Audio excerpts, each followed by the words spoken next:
हरे कृष्ण दोस्तों, आप सभी को गणेश चतुर्थी की बहुत बहुत शुभकामनाएं और बप्पा आप सभी के कष्ट और सभी का विघ्न दूर करे, यही हमारी आशा है और भगवान से प्रार्थना भी है कि आप सभी को जल्द से जल्द सरकारी नौकरी मिले।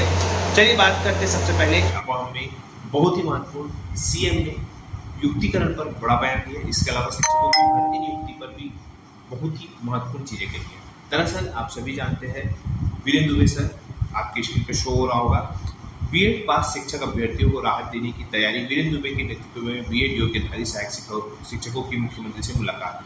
बताया गया कि पहले पदोन्नति हो उस तक 2008 के सेटअप से युक्तिकरण की मांग पर मुख्यमंत्री जी ने कहा युक्तिकरण अभी स्थगित है। स्वयं मुख्यमंत्री जी कह रहे हैं कि अभी युक्तिकरण स्थगित है। छत्तीसगढ़ शिक्षक संघर्ष मोर्चा व अन्य संगठनों के सुझाव पर हो रहा विचार, जरूरत पड़ी तो आवश्यक संशोधन करने के बाद ही प्रक्रिया पालन करेंगे। मतलब जो ये शिक्षक संगठन गए थे 11 शिक्षक संगठन, और उन्होंने जो कहा था उसके ऊपर विचार चल रहा है और अगर कुछ जरूरत पड़े तब बाद में संशोधन करके युक्तिकरण की प्रक्रिया किया जा सकता है। मतलब युक्तिकरण का जो होना अभी भी जो है 50-50 है। ठीक है, उसमें देखिए बताया गया कि छत्तीसगढ़ शालेय शिक्षक संघ के प्रांताध्यक्ष वीरेंद्र दुबे के नेतृत्व में मुख्यमंत्री जी से मुलाकात की और उन्होंने अपनी नियुक्ति को बनाए रखने का आग्रह किया। कौन? जो बीएडधारी सहायक शिक्षक है, जिस पर उसको किसी का अहित न होने व माननीय न्यायालय का सम्मान करते हुए बीच का रास्ता निकालने का आश्वासन मुख्यमंत्री सहाय से मिला। मुख्यमंत्री जी ने स्पष्ट कह दिया कि भैया जो भी न्यायालय का ऑर्डर आएगा हम उसका पालन करेंगे, लेकिन हम किसी के साथ अन्याय नहीं करेंगे। मतलब ये जो बीएडधारी सहायक शिक्षक है इनकी भी नियुक्ति जो है वो बरकरार रखेंगे, साथ में जो डीएडधारी सहायक शिक्षक है उनकी भी जो नई नियुक्ति है वो भी हम देंगे। तो दोनों लोगों के लिए अच्छी खबर है। चलिए, किसी की यहाँ पे किसी का अहित नहीं हो रहा है। यहाँ पे अच्छी बात यह है कि चलो डीएड वालों को भी नियुक्ति मिल रहा है और जो पहले से 3500-3000 लगभग बीएडधारी सहायक शिक्षक है उनको भी जो है उनकी भी नौकरी का जो अब जाने का रास्ता है वो अब न के बराबर है, क्योंकि स्वयं मुख्यमंत्री जो शिक्षा मंत्री भी है उन्होंने ऐसा कहा है।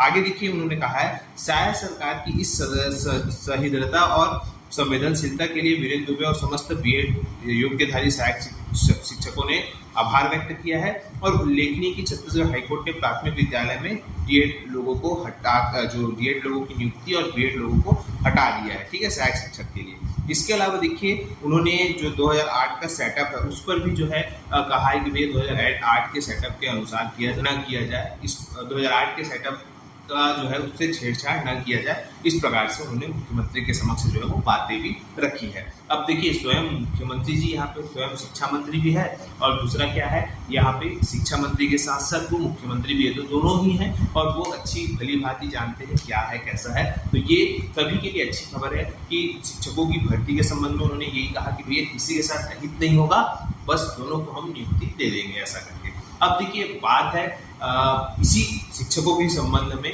आत्मानंद इंग्लिश मीडियम स्कूल के संबंध में है। तो जैसा कि आपके स्क्रीन पे शो भी हो रहा होगा, यहाँ पे बहुत सारे अभ्यर्थी जो है वो आत्मानंद इंग्लिश मीडियम स्कूल में हिंदी वालों को, मतलब इसका विषय क्या था, माननीय उप मुख्यमंत्री महोदय के पास गए थे लोग और वहाँ बोले कि आत्मानंद स्कूलों में भर्तियों में भाषा के आधार पर हो रहे भेदभाव को समाप्त करने और सभी आत्मानंद स्कूलों में पुनः भर्ती करने हेतु।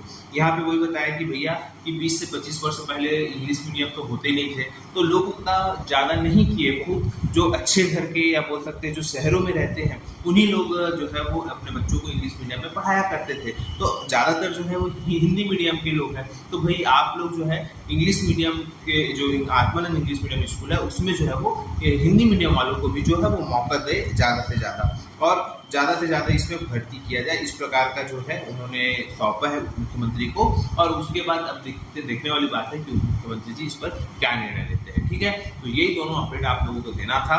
इसके अलावा और सबसे महत्वपूर्ण बात करें सीजी टेट का, देखिए सीजी टेट का भी जो मॉडल आंसर आ चुका है आप सभी का और जो रिजल्ट है वो अब आपको नेक्स्ट वीक आप लोगों के आने की जो है पूरी की पूरी ज़्यादा संभावना है और संभवतः अगले सप्ताह तक आपका जो सीजी टेट का रिजल्ट है वो आ सकता है। इसके अतिरिक्त देखिए, जो 28 जुलाई को एग्ज़ाम हुआ था हाई कोर्ट का, उसका भी जो रिज़ल्ट है वो भी आप लोगों के आने की पूरी संभावना बनती जा रही है।